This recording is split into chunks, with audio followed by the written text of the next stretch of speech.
Estimados irmãos e irmãs, ouvintes da Rádio Educadora, internautas do Facebook, do Instagram e do YouTube, a liturgia da palavra de hoje nos convida a refletir, dentre outros assuntos possíveis, sobre um tema que, aliás, já faz um tempo até que o Padre gostaria de conversar com você. O silêncio de Deus. Aquele momento em que você se encontra diante de uma grande dificuldade e você diz: onde está Deus? Aquele momento em que você está com dúvidas, pede a Deus uma ajuda, uma palavra, e não ouve nada como resposta. Hoje é dia de nós refletirmos sobre esse silêncio de Deus. Por que Deus fica em silêncio? Porque muitas vezes Deus parece estar ausente. Porque muitas vezes a gente chama e não ouve resposta. A gente bate e a porta não abre. Porque muitas vezes a gente procura e não encontra a ajuda até em Deus que nós gostaríamos. Essa homilia eu quero dedicar para você que está passando ou esteve passando por alguma dificuldade muito grande, que clamou, que pediu e que talvez até esperou uma ajuda de Deus e recebeu silêncio como resposta. Como entender esse silêncio de Deus? Como entender essa ausência de respostas, o que isso significa e qual a mensagem podemos tirar desse momento? Nós vamos fazer uma abordagem desse assunto dentro do Evangelho de hoje. E caso você depois queira, em casa, ler novamente esse Evangelho para complementar tudo o que você ouvir durante esta homilia, fique você sabendo que a passagem do Evangelho de hoje encontra-se em Mateus capítulo 8, versículos 23 a 27.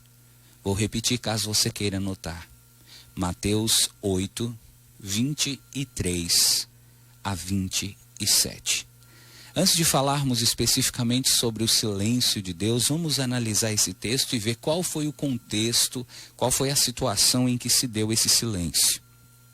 O texto diz, no versículo 23, que Jesus entrou na barca e os seus discípulos o acompanharam, ou seja, entraram na barca com ele. Esse entrar na barca com Jesus pode representar na nossa vida todos os projetos, todos os sonhos, todas as iniciativas que você tem e que você diz: sozinho eu não vou. Eu quero que Deus vá comigo.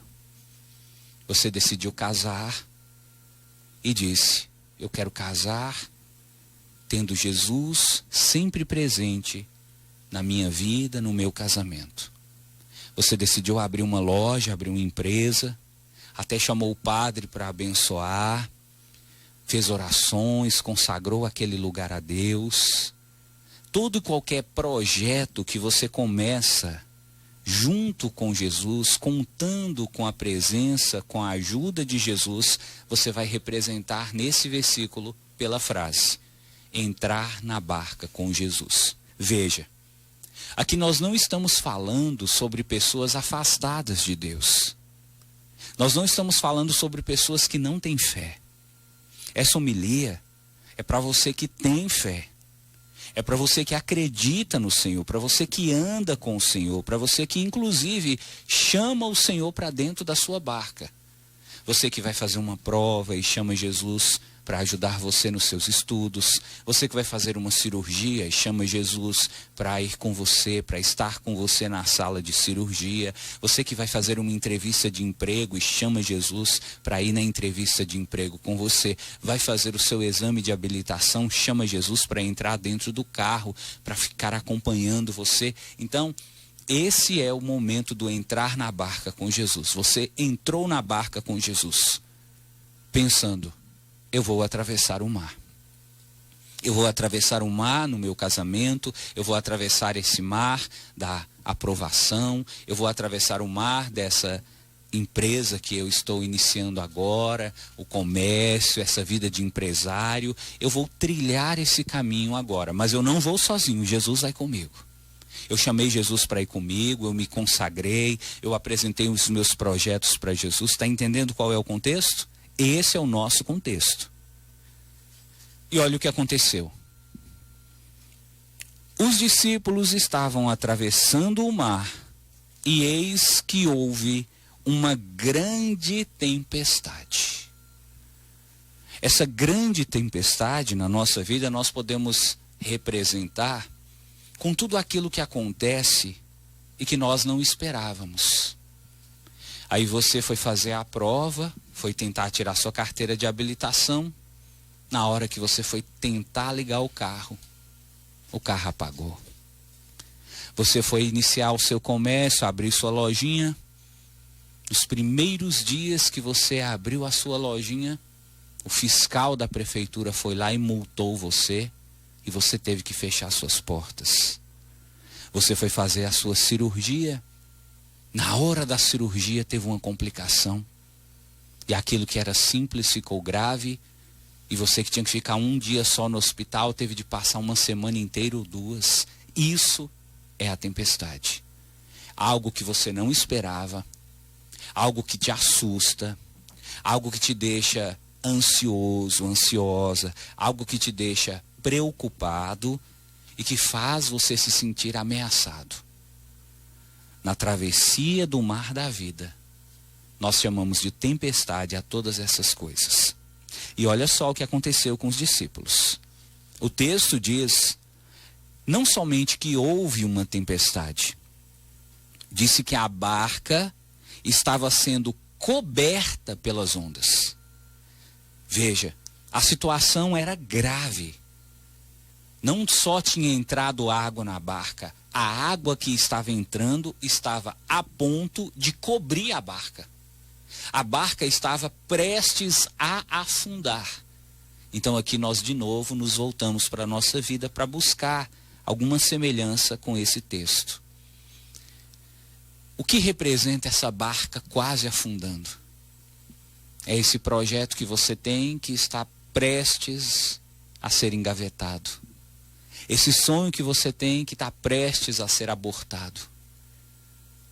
Esse ideal, essa iniciativa, esse problema que você tem, que você está passando, que está prestes a te derrubar, que você olha e fala, meu Deus, eu não consigo nem visualizar uma saída, eu não sei como eu vou fazer, as coisas a cada dia estão mais difíceis, a cada dia complica mais, meu casamento está cada dia mais difícil, eu olho para um lado, eu não vejo saída, eu olho para o outro, eu não vejo saída. Você que está na depressão e a depressão tomando conta de você, e você já não consegue nem levantar mais da cama, e você não consegue visualizar a possibilidade de recuperação, e você fala, meu barco está afundando. Meu barco está afundando. E de repente você lembra, cadê Jesus? Jesus que eu chamei para entrar no barco comigo. Cadê Jesus que eu chamei para entrar no meu casamento comigo? Cadê Jesus que eu chamei para a inauguração da minha loja? Cadê Jesus que eu chamei para entrar no carro comigo na hora do exame de habilitação? Cadê Jesus que eu chamei para entrar na sala de cirurgia comigo? Cadê Jesus? Quando você olha, o texto diz, Jesus, porém, dormia. Olha que coisa mais interessante. Os discípulos passando por muita tribulação, o vento faltando destruir o barquinho, as ondas balançando o barquinho e Jesus dormindo. Padre, como isso é possível? Como isso é possível, eu não sei. Eu só sei que é possível. Esse Jesus dormindo, para nós, representa o silêncio de Jesus.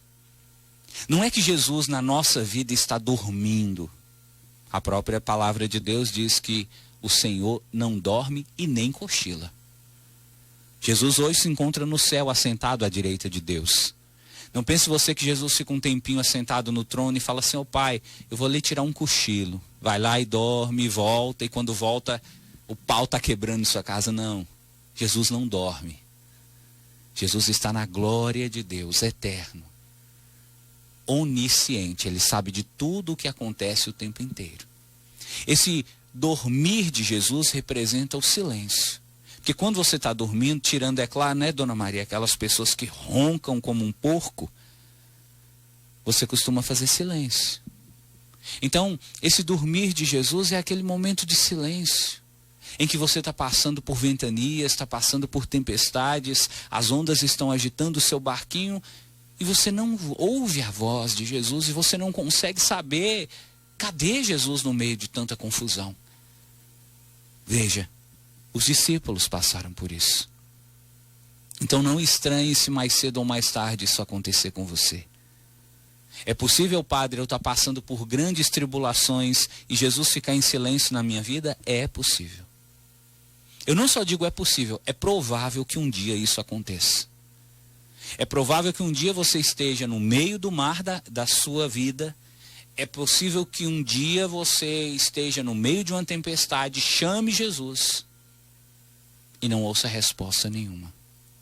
Ô Padre, por que Jesus faz isso? Por que Jesus fica em silêncio? Achei interessante que o Papa, ao refletir sobre a pandemia, ele chegou a dizer que esse momento é um momento de silêncio de Deus. Por quê? Poderíamos questionar por que Deus viu que o mundo entraria em pandemia e ficou em silêncio. Algumas pessoas podem dizer: é castigo. Se isso está acontecendo na minha vida é porque Deus deve estar me castigando de alguma coisa que eu fiz, né, Padre? Outras pessoas podem dizer: não, eu não acho que é castigo, não. Talvez seja mesmo que eu criei muitas expectativas em relação a Deus. Eu achei que Deus ia querer isso para mim, talvez isso não era para mim. Eu achei que Deus ia querer que eu casasse, eu fui lá e casei. Depois, quando eu passei dificuldade, eu pedi a ajuda de Deus, eu não ouvi resposta. Então deve ser que é porque eu não era para eu casar, né, Padre? Eu abri a loja e aí eu falei para Jesus: o senhor vai comigo, Jesus? Jesus disse: eu vou. E aí eu cheguei, comecei a enfrentar dificuldade, comecei a entrar em dívida, comecei a ficar apertado. Chegou uma hora que eu falei: eu vou pedir a ajuda de Jesus. Eu não ouvi resposta nenhuma. Então eu entendo que é porque Jesus não queria que eu ficasse com a loja aberta. São interpretações que nós podemos fazer. Mas eu não sei, na sua vida especificamente, se você está vivendo esse silêncio de Deus, qual é o motivo exato.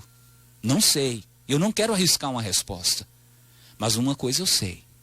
E isso eu posso afirmar categoricamente: o silêncio de Deus é para você aprender alguma lição. Deus, ele é tão bondoso, Deus, ele é tão sábio, Deus, ele é tão especial, que até quando ele se cala, é para nos ensinar alguma coisa. E a pergunta que eu faço para você: você está conseguindo absorver as lições do silêncio de Deus? Você está conseguindo entender, amadurecer com o silêncio de Deus na sua vida? Porque diante do silêncio de Deus você só tem duas alternativas. Ou você vai procurar amadurecer sua fé, entender que Deus não tira coelhinho da cartola, que Deus não é um mágico que você pediu e ele faz aparecer instantaneamente, que Deus não faz tudo o que você quer, porque Deus não te quer mimado, mimada. Você começa a entender que Deus tem um jeito próprio de agir na sua vida, ou você fica revoltado e fala como muitas pessoas: quer saber? Não vou na igreja mais, não vou rezar mais, não vou assistir a missa do Padre Wagner mais, porque tudo é mentira. Eu precisei de Deus, Deus virou as costas para mim, eu chamei a Deus, Deus não me ouviu, eu bati na porta, ele não abriu, eu procurei, eu não encontrei. Então, já que Deus não me ajuda, já que Deus não me tirou dessa, já que Deus me deixou no meio do mar tempestuoso, quer saber de uma? Eu tô fora, eu vou pular desse barco, eu vou voltar nadando, eu vou retomar minha vida longe de Deus, sem Deus, não quero saber de Deus. É um momento de revolta. Se você entrar nesse momento de revolta, nós vamos entender Mas você vai estar dando provas de que você não está preparado para ser discípulo de Jesus. Porque veja, no texto aqui, os discípulos de Jesus não pularam para fora do barco. E eu digo para você, você que está passando por momentos de silêncio de Deus, você pode ficar triste, ficar preocupado, ficar ansioso, mas não pule fora do barco. Não desista. Não volte para trás. Mas o que eu vou fazer, padre? Você está dentro do barco, você entrou nessa, vai até o fim. E lembre-se, Jesus está no barco com você. Se afundar, não vai afundar só você. Jesus também afunda. Se morrer, não vai morrer só você. Jesus também morre com você. Se não passar, não vai ser só você que não vai passar. Jesus também não vai passar porque Ele apoia, Ele assumiu a sua causa. É como um advogado. Quando você perde a sua causa, de alguma maneira, aquilo também repercute na vida do advogado que te defendeu.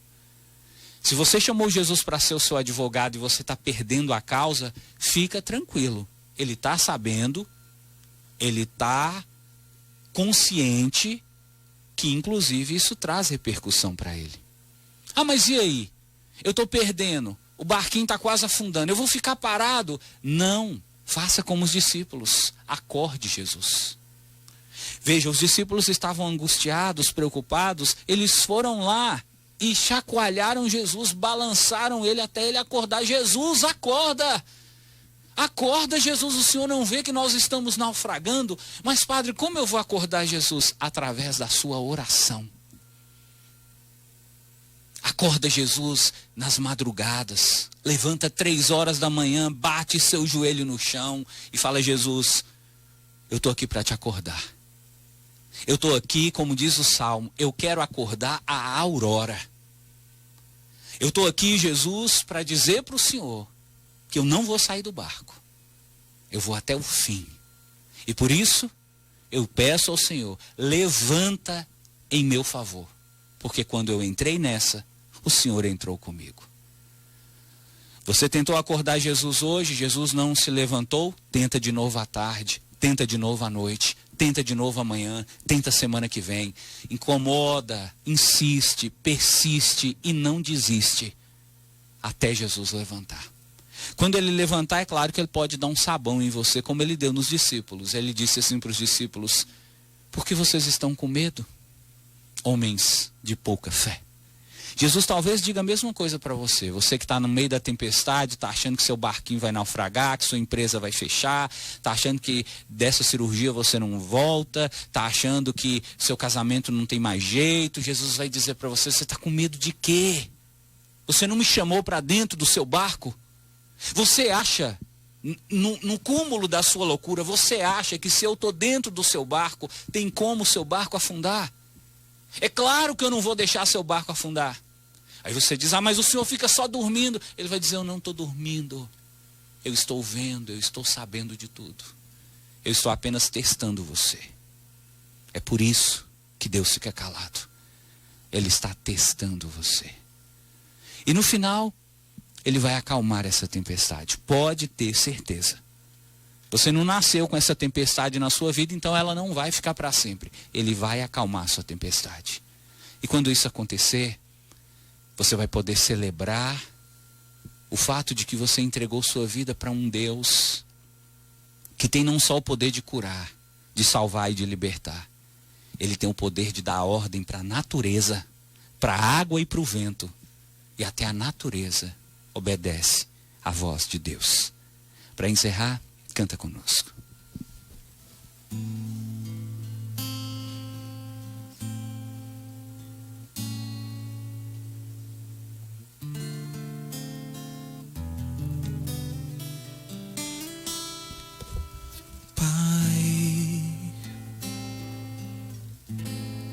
Eu sei que o teu silêncio só me basta,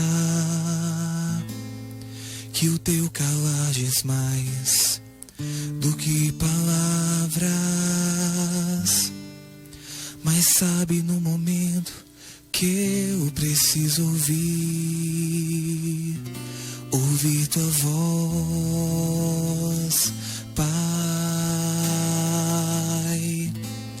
Eu sei que errei e quero te pedir perdão. Talvez o teu silêncio seja correção. Talvez eu não esteja tão maduro assim pra te ouvir falar, Pai. Desesperado eu clamo tua compaixão.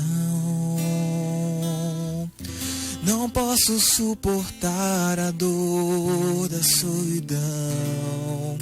Sussurra ao menos algo ao meu coração. Então me diz qual é o meu caminho, minha direção. Minha alma está gritando, pronta pra te ouvir. Renunciei minha vida e hoje estou aqui. Diga pra Jesus: fala ao meu coração. Fala meu coração. As coisas do teu coração. As coisas do teu coração. Se tua palavra me fizer chorar. Se tua palavra me fizer chorar. Eu sei que é por amor. Sei que é por amor. Fala pra Jesus, quebra o silêncio então. Quebra o silêncio então. Toca-me com tua mão. Toca-me com tua mão. Fala com tua voz de Pai. Fala com tua voz de Pai. Dá-me a tua paz. Dá-me tua paz.